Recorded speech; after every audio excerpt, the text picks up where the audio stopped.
नाम है। विलायत वाले भी यहाँ मंदिर देखने आते हैं।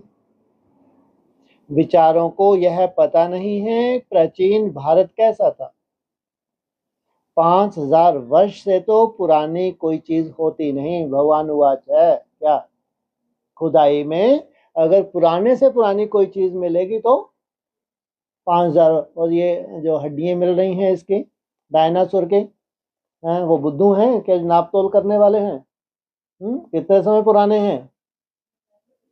हजारों वर्ष पुराने हैं। तो 5000 वर्ष से पुरानी कोई चीज होती नहीं। क्या है ये? उनको पता ही नहीं है। बुद्धू ही है, सब कैलकुलेशन एक्यूरेट कैलकुलेशन है। वो भगवान ने ही उनको इतनी मत दी है। वो जो कैलकुलेशन है जो भी उनके वो है वो भगवान की ही मत दी हुई है, बुद्धू नहीं है वो। तुम्हारा जो अपना चक्कर है, ये जो तुम्हारा अपना एक चक्कर है नहीं है, ये एक मॉडल है। और वो सृष्टि अविनाशी है, अविनाशी। ये तुम्हारा जो चक्कर है इसमें खुदाई में जो भी मिलेगा कितना होगा? पुराना पुराना 5000 वर्ष पुराना होगा। खुदाई में तुम्हारा क्या मिलता है भाई? ढूंढने से क्या क्या मिल रहा है तुम्हारा खुदाई में? चलो ठीक है, और क्या मिला? लंबा चौड़ा कुछ शहर वहर? सिंधु घाटी की सभ्यता और मेसोपोटामिया की जितनी भी सभ्यताएं हैं, तो ये खुदाई में जो कुछ निकला ये इनकी कितना बताते हैं वो? ये तुम्हारी हिस्ट्री है जो रिपीट होती है। ये है ओरिजिनल, यही रिपीट होती है। तो वह तो समझते हैं कि लाखों वर्ष की पुरानी चीज मिली। बाप समझाते हैं मंदिर में चित्र आदि जो बने हैं उनको 2500 वर्ष हुए हैं।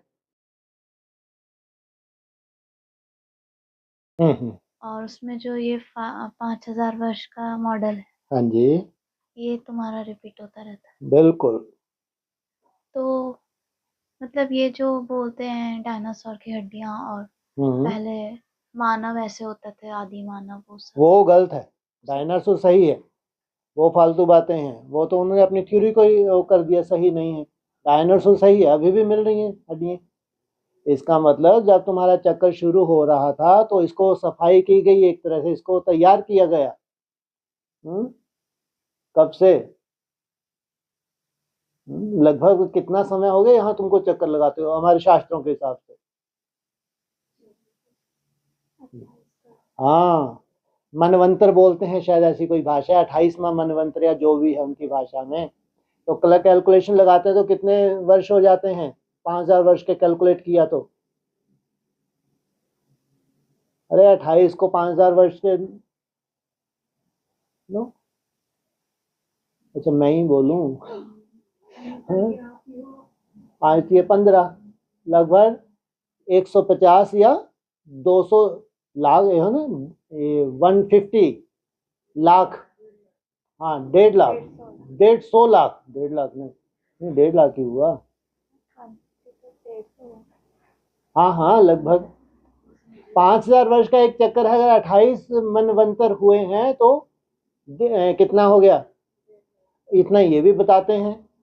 ये जो मानव है जो जैसा दिख रहा है तुमको है, ये कब से है? लगभग 150-200 साल लाख इसके चला आ रहा है साइंटिस्ट के हिसाब से। इतने समय पहले से ये सभ्यता इतनी विकसित हो चुकी है। इसलिए जो सभ्यता अभी निकल रही हैं तो इनकी हिस्ट्री कितनी है? ज्यादा से ज्यादा 5000 वर्ष के आसपास। जितनी भी सभ्यता हैं सबकी। आपका वैदिक काल कितना समय पुराना है? बताते 3000 या 3500 साल। उससे पहले क्या था? सोचो। मैंने ये जो सबूत मिल रहे हैं किस लिए? क्योंकि मानव को भी तो पूरी हिस्ट्री जानने का अधिकार है। क्यों नहीं? मनुष्य है तो अव्यक्त आत्माओं की तरह उनको भी तो कोई ऐसी कैलकुलेशन मिलनी चाहिए, वो भी सृष्टि की कैलकुलेशन निकाल सके। और फिर दोनों कैलकुलेशन एक जगह फिट बैठनी चाहिए।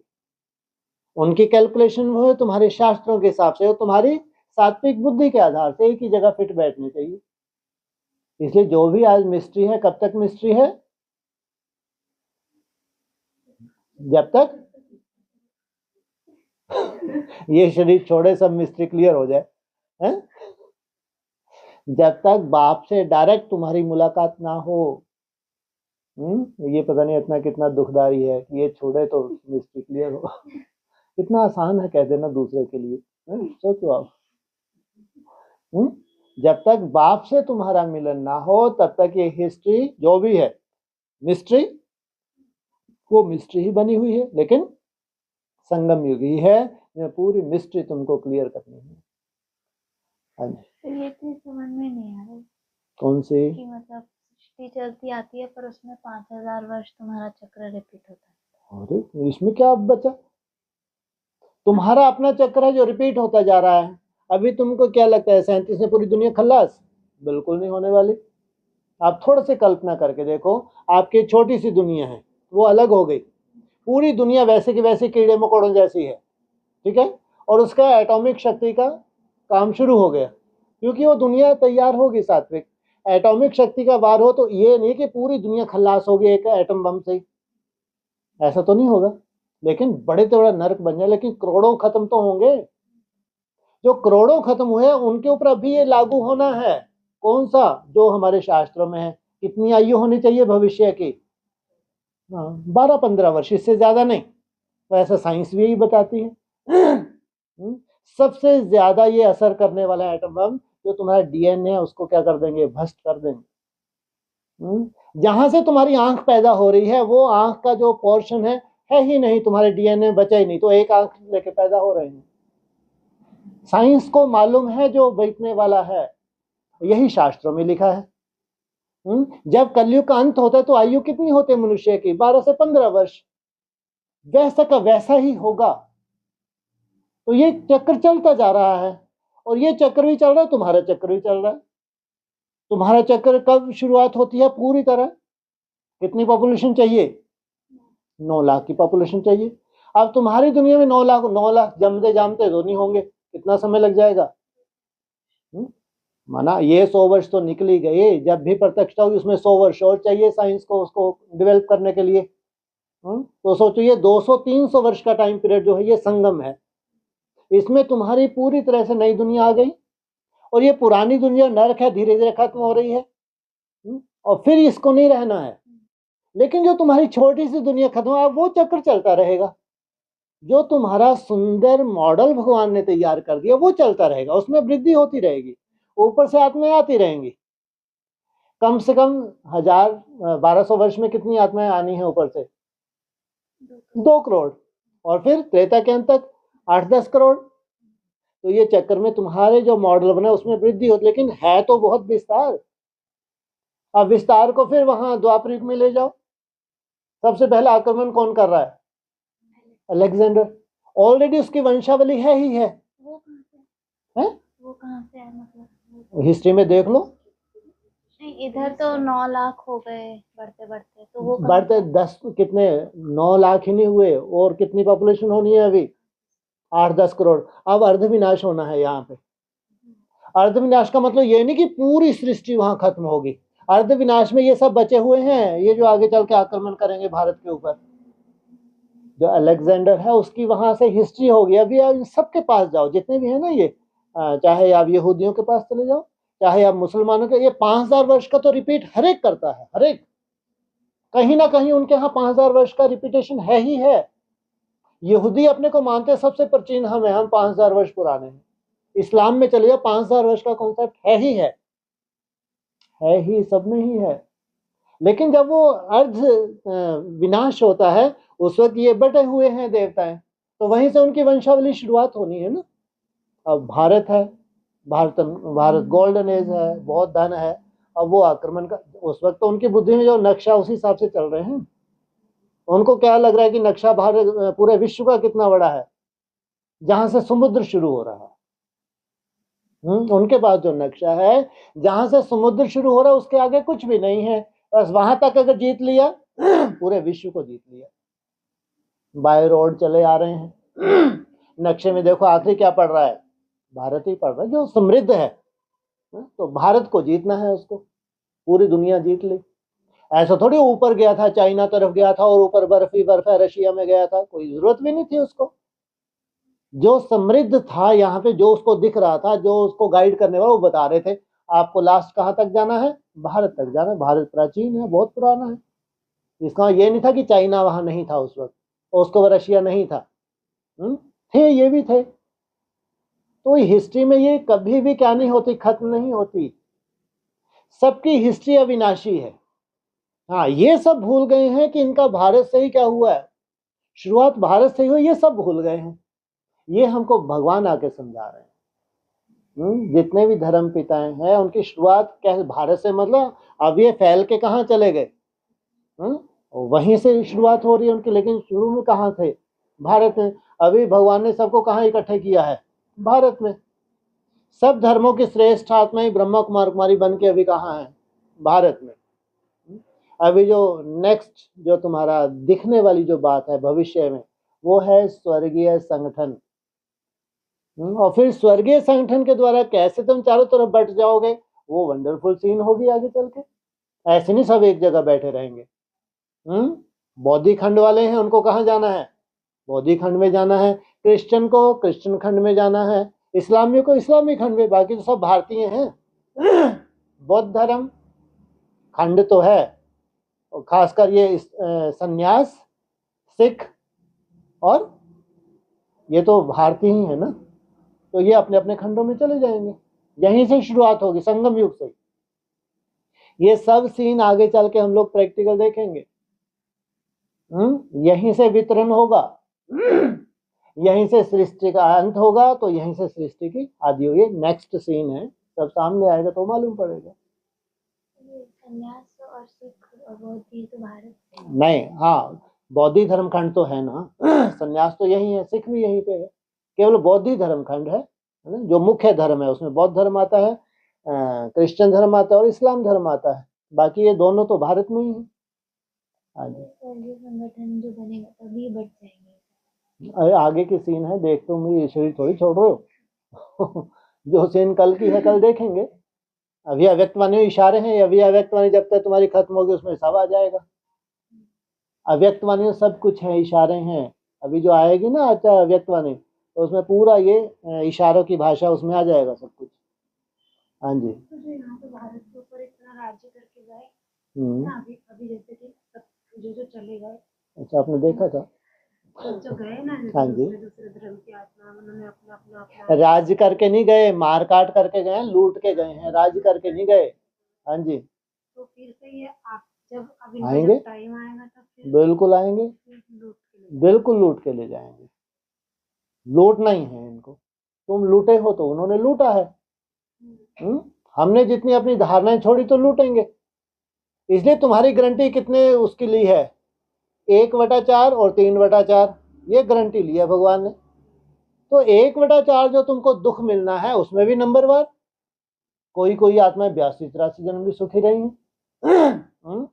जो लुटेरे हैं, जो लूटने आए, वो तो है ही चोर, लेकिन जिन्होंने सामना किया है, सामना भी तो किया है। हाँ जी, तो मतलब कि ऐसे बोलते हैं ना कि मतलब आत्मा के अंदर जो पार्ट भरा हुआ है, हाँ जी, वो तो फिक्स है, तो वो एज इट इज हमारा रिपीट होता रहता है। हाँ हाँ, बाकी जो ये बोल रहे हैं कि मतलब ऐसा नहीं कि वही चीज वहां आके बन गई, बिल्कुल, तो कायदा भी नहीं है। 5000 वर्ष कुछ भी नहीं होते। ये जो हैं हिल्स हैं, इनकी आयु मालूम है कितनी है? इसलिए बाबा ने मुरली ने सिंपल बोल दिया, नदियां और पहाड़ियां अविनाशी हैं। एक पत्थर को इतना सॉलिड रूप धारण करने में लाखों वर्ष करोड़ों वर्ष लग जाते हैं। अब तुमने वहां से पत्थर काट के लाया और यहाँ मार्बल लगाया, अब वहां जाकर चिपकेगा क्या? फायदा ही नहीं है। इसलिए तुम्हारा जो एक साइकिल चल रहा है वो हकीकत है। आत्मा का जो साइकिल है उसमें जो तुम रिपीट हो रहे हो, सत्युग त्रेता द्वापर का, ये हकीकत है। बाकी ये मिट्टी वहां से लाई है, फिर ईंट बनाई, फिर ईंट ला के वहां जाके चिपक जाएगी, फिर ऐसा कुछ नहीं है। उथल पुथल होगा, उथल पुथल होगा, है ना। फिर कैसे रिपीट होना है वो ड्रामा के, उसके ऊपर ज्यादा बुद्धि नहीं लगानी है, लेकिन होगा जरूर। तुम्हारी राजा ही वैसे की वैसी चलेगी। धर्म पिता को अपने अपने समय के वैसा की वैसा आना है। राजाई की तुम्हारी नूंद है, धर्म पिताओं की अपनी अपनी नूंद है, वो चेंज नहीं हो सकता। इसलिए इसके लिए बाबा ने भी हाथ खड़े कर दिए कि इसने ज्यादा ही बुद्धि चलाई। बोला इन बातों में क्यों जाते हो भाई, तुम क्या करो, शिव बाबा को याद करो। क्योंकि मालूम है तुम्हारे लिए नहीं है ये, तुम बुद्धि ही चलाते रहो। जिनके लिए है उनको सब दिखा देंगे। जिनके लिए है, जिनको सब कुछ जानना है, इतनी मेहनत कर सब कुछ देखेंगे, कुछ भी उनके लिए मिस्ट्री नहीं रहेगी। कितना छोटा सा कुल है, जिनके लिए कोई मिस्ट्री नहीं, छोटा सा कुल है, बाहर कोई भी नहीं जान रहा। ऐसा नहीं कि सब जाके तुमने पर्चे बांट दिए, हिस्ट्री खुल गई, हिस्ट्री कोई नहीं मान रहा तुमको, इसलिए तुम ऐसी मूर्खता करते भी नहीं हो। कौन सी? इतने मूर्ख तुम हो भी नहीं कि तुमने अगर पर्चे बांट दिए कि हमने हिस्ट्री जान ली, झंडा बुलंद कर, आओ आओ हमारे पास, हम ये हिस्ट्री बताए। पागल आ गए ये। तुम पागल कहलाना वैसे ही देह अहंकार, इतना कभी पागल नहीं कहलाओगे तुम, इतने समझदार हो। इसलिए तुम पर्चे लेके बांटोगे नहीं, लेकिन अपने परिवार में जरूर बांटोगे। क्यों? इस परिवार को फिर शास्त्र लिखने हैं। इस परिवार को क्या करना है? फिर शास्त्रों में बहुत कुछ एडिशन करना है, फिर बाद में विस्तार हो जाएगा, बात अलग। लेकिन सार रूप में तो तुम सच्चाई को लिखोगे। हाँ जी। मतलब जो आत्मा का जो संस्कार यहाँ पुरुषार्थ से बन रहे हैं, हाँ जी, उसके अनुसार ही वो पार्ट प्ले करती रहेगी हर कल्प में। बिल्कुल। और जो पहला साइंटिस्ट है भारत का, वो पहला साइंटिस्ट होगा, दूसरा नहीं हो सकता। कितना सुंदर है वो। ऐसे क्या देख रहे हो? हाँ जी, कौन है? आर्यभट्ट। वो पहला ही होगा। तो पहले क्या करेगा वो? फिर कहते हैं अपनी महिमा करते रहे। हमारे परिवार की महिमा नहीं, किसकी महिमा निकलेगी? है ना, कोई भी अपने परिवार की महिमा करता ही है ना। जो यहाँ अपनी जन्म पत्री बनाए वो है, वहां भी बनाए। अरे इस एक की जन्म पत्री मिलकर सबकी जन्म पत्री खुल जाएंगी, अपने मियाँ मीठू, है ना। मुरली में तो बोला है, कुछ गलत थोड़ी है। अगर इसकी एक की जन्म पत्री निकल जाए तो सबकी जन्म पत्री निकाल डालेगा। ये एक एक की पत्री देख के बता देगा तुम्हारी पत्री में क्या कुछ छुपा हुआ है। तो हिस्ट्री में भी ऐसा हुआ है। तो हिस्ट्री रिपीट होगी, वैसी की वैसी रिपीट होगी। कहाँ क्या यहाँ बैठे होंगे, कहाँ बैठे होंगे, शिवलिंग बने, इसमें बुद्धि क्यों खपाना? जो पार्ट है वो रिपीट होगा, पार्ट वैसे का वैसे ही रिपीट होगा उसमें, क्योंकि संस्कार की मुख्य बात है। भगवान क्या चेंज करने हैं? संस्कार। तुम यहाँ नहीं बैठो तो कहीं भी बैठो, ये डिस्कस कर रहे हो, और यही आत्मा का परिवर्तन, ये मूल है, स्थान मूल नहीं है। तुम्हारा डिस्कशन, तुम्हारी आत्मा का परिवर्तन, ये मूल है। कहाँ बैठ के डिस्कस कर रहे हो, ये मूल नहीं है। तुम्हारी जो समझ में आ रहा है, जिस आधार से तुम्हारा परिवर्तन, वो है मुख्य, वो चेंज नहीं होगा। इसलिए कहा अविनाशी है तो मात्र तुम्हारे संस्कार, और कुछ भी अविनाशी नहीं है, सब परिवर्तनशील है, सब परिवर्तन होगा। लेकिन संस्कार सबसे बड़ी प्रॉपर्टी है जो तुम्हारी साथ जाएगी। पूरा ब्रॉड ड्रामा चलने वाली है।